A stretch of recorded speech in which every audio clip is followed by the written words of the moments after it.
बिस्मिल्लाहिर्रहमानिर्रहीम। अस्सलाम वालेकुम। कैसे हैं आप सब? उम्मीद करती हूँ बिल्कुल ठीक होंगे। अल्लाह ताला ऐसे ही हंसता मुस्कुराता हुआ आबाद रखे और हम सबको अपने हिफ्ज़ व अमान में रखे। आज मैं आपके साथ बहुत ही मज़ेदार से कटलेट की रेसिपी शेयर करूँगी। आज हम बनाएंगे चाइनीज़ कटलेट्स बनाने वाले हैं आज हम, और ये कटलेट बनेंगे एक अलग अंदाज के साथ, एक अलग तरीके के साथ। मेरे साथ देखिएगा वीडियो को बिना स्किप किए। और आज ये कटलेट बनेंगे नूडल्स के साथ, तो बहुत ही टेस्टी ये बनने वाले हैं और बहुत ही ये पसंद आएंगे सबको। तो उम्मीद करती हूँ आज की रेसिपी बहुत ही अच्छी लगेगी, तो लाइक शेयर ज़रूर करिएगा। शुरू करते हैं आज की इस रेसिपी को। सबसे पहले यहाँ पर हम एक पैन लेंगे और 2 टेबल स्पून इसके अंदर ऑयल डाल देंगे। ऑयल हल्का सा गर्म होने लगेगा, इसके अंदर डाल देंगे 1 टीस्पून लहसुन अदरक का पेस्ट, चॉप किया हुआ भी ऐड कर सकते हैं। तो मैंने यहाँ पर कूटा हुआ ही डाला है। तो इसको हम हल्का सा सौटे करेंगे लहसुन अदरक को, और इसमें डाल देंगे एक प्याज है मेरे पास, और इस तरीके से उसको हमने लंबाई में काट कर लच्छेदार कर लेना है, मतलब कि अलग अलग कर लेना है, खोल लेना है। अब प्याज को हम इतना फ्राई करेंगे कि ये हल्के से सॉफ्ट हो जाए, कलर नहीं देंगे। यहाँ पर 1 कप मेरे पास चिकन है बॉईल किया हुआ, और उसको मैंने इस तरीके से शेरेडिट कर लिया था।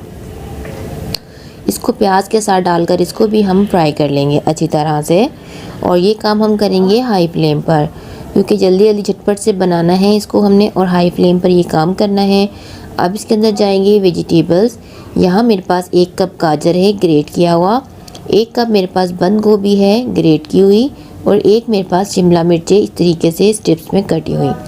तो इन सारी सब्जियों को हम अपने इस चिकन के साथ डालकर इसको हम 1 मिनट तक भून लेंगे।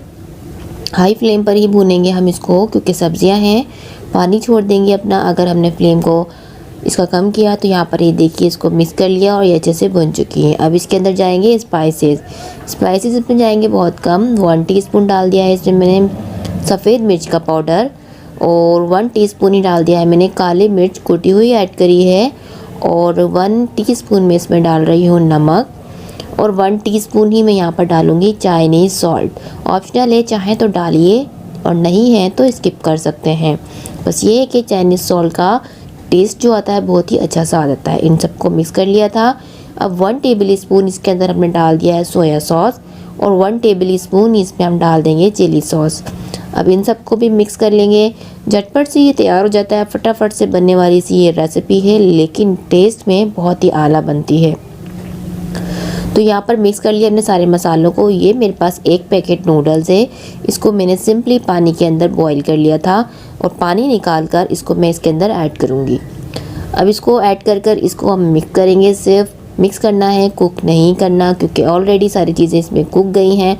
तो ये रेडी है। अब इसके अंदर डाल देंगे इसका टेस्ट मेकर, जो कि मैगी के साथ आता है। कोई भी फ्लेवर आप ले सकते हैं, मैंने यहाँ पर चिकन में ही लिया है, आप चटपटा में भी ले सकते हैं। तो ये देखिए मिक्स कर लिया है। अब फ्लेम को ऑफ करते हैं और इसको अपने बाउल में निकाल कर ठंडा कर लेंगे। तो ये मज़ेदार सा मसाला आपको दिख रहा होगा, खाने में कितना टेस्टी लगेगा ये आप बनाएंगे तो ही आपको पता चलेगा। तो यही देखिए ठंडा हो चुका है हल्का सा। अब इसके अंदर हम डाल देंगे आलू बॉईल किए हुए।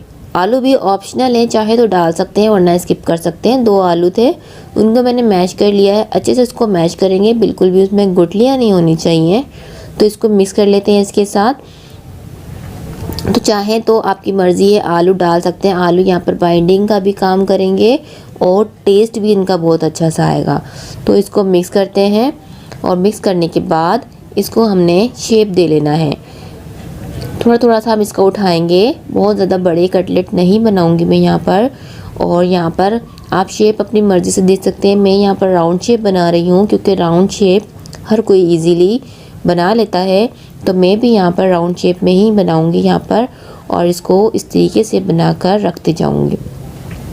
तो काफ़ी सारे ये कटलेट हमारे बन जाएंगे इतने से बैटर में, क्योंकि सारी चीज़ें हमने थोड़ी थोड़ी ऐड करी हैं। तो इतने ढेर सारे कटलेट बनकर हमारे तैयार हो गए हैं। ये देखिए कितने सारे बन गए हैं। या थोड़ी थोड़ी सी चीज़ों से कितने सारे कटलेट हमारे मज़ेदार से बन के तैयार हो गए हैं। अब इसको फ्राइंग कर लेते हैं। पहले इसकी कोटिंग करेंगे। कोटिंग के लिए हमें यहाँ पर एक अंडा चाहिए और ब्रेड क्रम्ब चाहिए। तो यहाँ पर इसको अंडे में पहले डिप करेंगे और उसके बाद ब्रेड क्रम्ब्स की कोटिंग कर लेंगे। ब्रेड क्रम्ब से ये थोड़े से क्रिस्पी लुक देंगे, क्रिस्पी बन जाएंगे, वरना आप ब्रेड क्रम्ब्स के बगैर भी इसको फ्राई कर सकते हैं। तो यहाँ पर ये देखिए अच्छे से इसको मैंने कोट कर लेना है। सारे ही जितने मुझे फ्राई करने हैं मैं उतने ही इसको कोट करके फ्राई कर लूँगी। ब्रेड की कोटिंग अच्छे से होनी चाहिए। यहाँ पर ये देखिए मैंने सारे कोट कर लिए। अब यहाँ पर आप इसको फ्रीज़ कर सकते हैं। तो यहाँ पर मैं फ्राई कर लूँगी, बाकी के मैं फ्रीज़ कर लूँगी और यहाँ मुझे जितने चाहिए होंगे मैं उतने फ्राई करूँगी। फ्राई करेंगे हम इसको मीडियम टू लो फ्लेम पर, बहुत ज़्यादा हाई टेम्परेचर नहीं करेंगे। यहाँ पर एक साइड से इसको कुक होने देंगे। जब एक साइड से कुक हो जाएंगे तो इसकी साइड को हम चेंज करेंगे। यहाँ पर देखिए साइड को हमने चेंज कर दिया है। दूसरी साइड से भी हम इसको कुक कर लेंगे और अच्छा सा गोल्डन कलर आने तक इसको हम पकाएंगे। तो ये मज़ेदार से कटलेट बहुत ही जल्दी से बनते हैं, मिनटों में बन के तैयार होते हैं। और आप इसको एक दफ़ा बनाएंगे ना तो यकीन माने बहुत ही टेस्टी बनते हैं ये। आप इसको बच्चों के लंच बॉक्स में दीजिए, आप इसको घर में अपने टी टाइम में बनाइए, मेहमानों के आगे सर्व कीजिए, ये सबको बहुत ही पसंद आएंगे। तो सभी को मैंने इस तरीके से फ्राई करके निकाल लिया है। कलर देख सकते हैं आप। तो इसको निकाल कर यहाँ पर आप देखिए कितने खूबसूरत कलर के साथ आप इसको एंजॉय करें, केचप के साथ या फिर किसी और चटनी के साथ, या फिर ऐसे भी इसको खा सकते हैं। ये एक हेल्दी रेसिपी है, इसके अंदर वेजिटेबल्स का यूज़ किया गया है, बॉइल्ड चिकन का यूज़ किया गया है। तो आप ये अपने बच्चों को दीजिए, टिफ़िन बॉक्स में दीजिए, ये सबको बहुत ही पसंद आएंगे। तो उम्मीद करती हूँ आज की मज़ेदार सी हेल्दी रेसिपी आपको पसंद आई होगी। तो लाइक शेयर ज़रूर करिएगा, अपना ख्याल रखिएगा, मुझे अपनी दुआओं में याद रखिएगा। अल्लाह हाफ़िज़।